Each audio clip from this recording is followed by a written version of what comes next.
Councillor Layton. Thank you very much. I've got three motions. One, that City Council requests the City Librarian, in consultation with the Office of Equity, Diversity and Human Rights, to report to the Library Board on a staffing and service delivery model that meets the service level outlined in the strategic plan, including using a job quality assessment tool.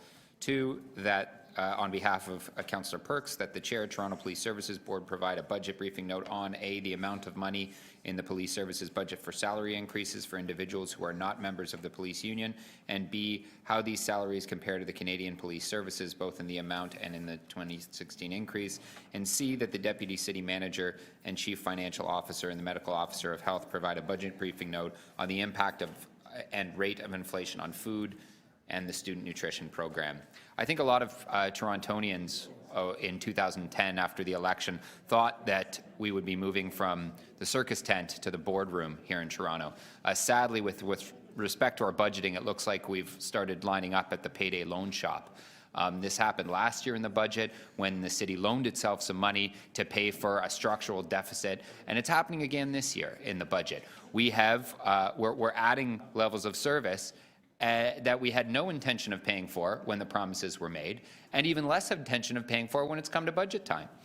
This budget can be described no more than a standing still budget.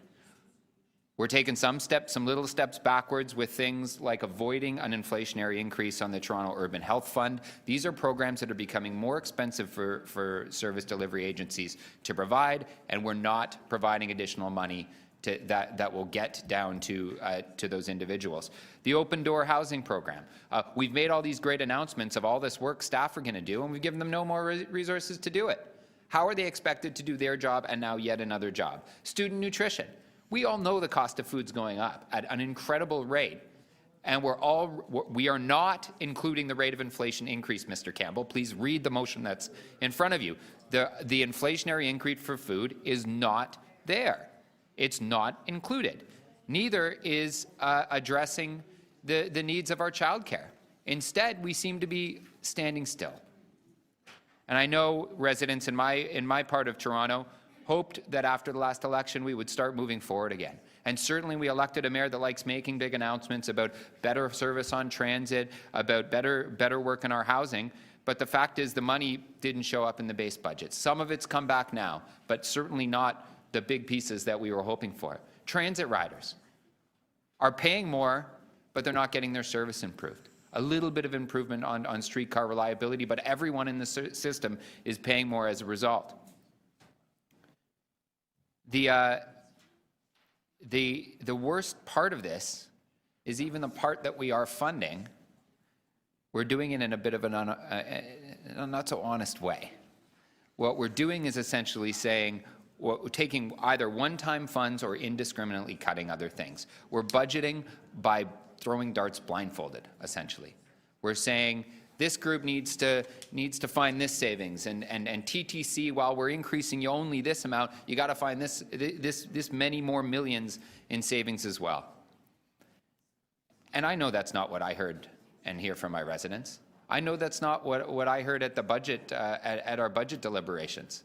I couldn't be at the Etobicoke and North York ones because we were in Scarborough and North York and East York, but we heard very clearly that people wanted better service, that student nutrition programs weren't meeting the needs of kids even in the schools that they existed, that child care support for families wasn't there and needed to be expanded. So I don't know who went to these other deputations, but it was pretty clear in the ones that came to our deputations that people want investment in this city. They don't want us to stand still. Now, the one glimpse of hope in all of this, the one tiny glimpse of hope, is that more councillors than ever are talking about revenue tools. I happily pointed out to my colleague, Councillor DiCiano, that most of those revenue tools in that briefing note we had today were voted down by the last City Council. Half of this committee was on that city, half of the remaining members of this committee was on that City Council and likely voted against most of them. Not me, and not other colleagues of mine on City Council. And I'm happy to hear that some colleagues that may have voted against these funding things originally might be changing their mind. And that's encouraging to me. I'll leave on one final point. Why are we sticking to this inflationary rate of increase?